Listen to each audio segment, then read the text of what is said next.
Siku ya Bwana kulipiza kizazi inakuja.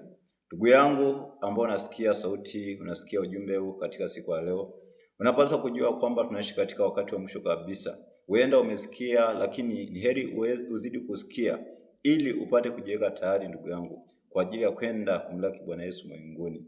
Kumbuka ya kwamba wakati ambapo parapanda itakavyolia na watakatifu kunyakuliwa, hapa duniani hakutakuwepo tena na usalama, hakutakuwepo tena na amani, hakutakuwepo tena na maisha ya raha, ndugu yangu. Kitakachobaki hapa duniani ni Mungu kulipiza kizazi kwa maadui wake wote.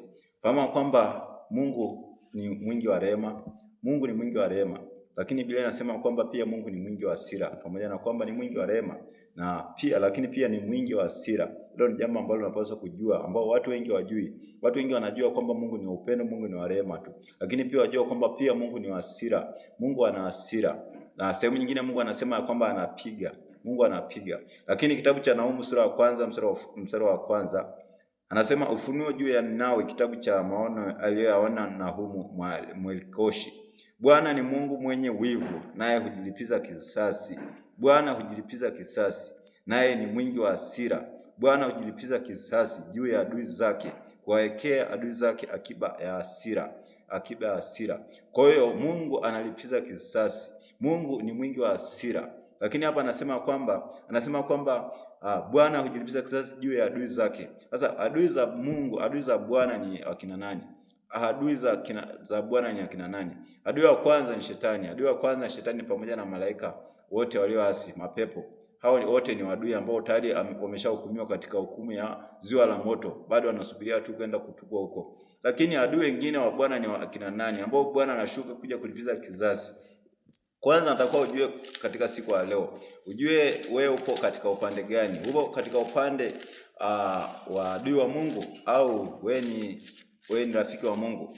Kitabu kile cha Yakobo, naomba nikusomee kitabu cha Yakobo ili upate kufahamu kwamba adui wa Bwana ni wakina nani, ambao Bwana anakuja kulipiza kisasi. Kwa sababu hapa anasema kwamba Bwana ni mwingi wa hasira, anasema kulipiza kisasi kwa adui wake. Kitabu cha Yakobo, some kitabu cha Yakobo sura ya 4, naomba nisome kitabu cha Yakobo sura ya 4 mstari wa 4, ambao anasema enyi wasinzi, hamjui ya kwamba kuwa rafiki wa dunia ni kuwa adui wa Mungu? Anasema hamjui kwamba kuwa rafiki wa dunia ni kuwa adui wa Mungu. Kwa hiyo kitendo cha kuwa rafiki wa dunia hii, kuwa rafiki wa mambo ya dunia hii, mitindo, fashion na mambo yote ya kidunia, mambo ya kiulimwengu, anasa, starehe za dunia, mambo yote ambayo yanaonekana yametukua katika hii dunia. Kitendo cha kushikamana na kuwa rafiki na mambo haya, na mambo ya dunia, shangwe za dunia, watu ambao wanakimbilia kushabikia mambo ya dunia hii, mipira, movie, kila kitu vya dunia, raha zote za dunia, mambo ambayo yanamchukiza Mungu sana, ambao watu wa kidunia wanakimbilia. Wewe ukiwa umeshikamana na mambo hayo, tayari basi umeshakuwa adui wa Mungu.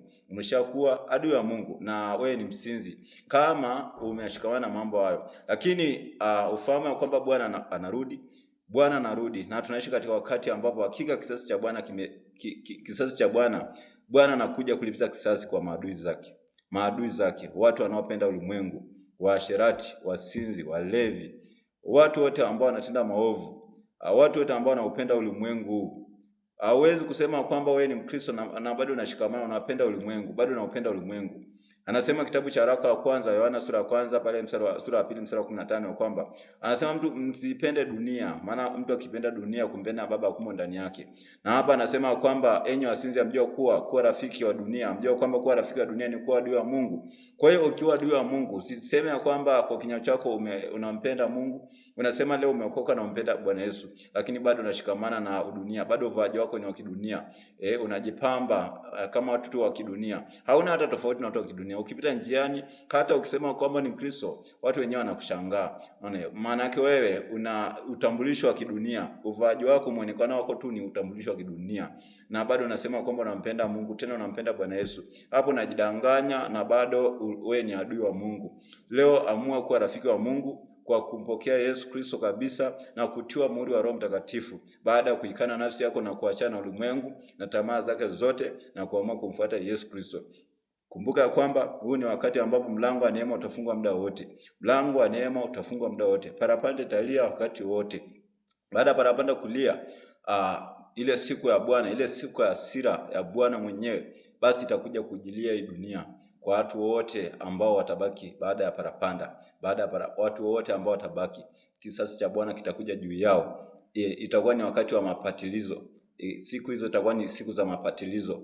Bwana anapatiliza kisasi kwa adui zake, kwa waovu wote na watenda mabaya. Kwa hiyo leo usiendelee kuishi katika dhambi, ili usije ukajiingiza katika hukumu ambayo kustahili. Na hata ukisema kwamba utakufa au utaondoka kabla ile siku ya kuja kwa Bwana, kumbuka pia kwamba huko unakoenda, je, unaenda wapi? Kwa sababu huko kuna maisha anayofuata baada ya hatua haya.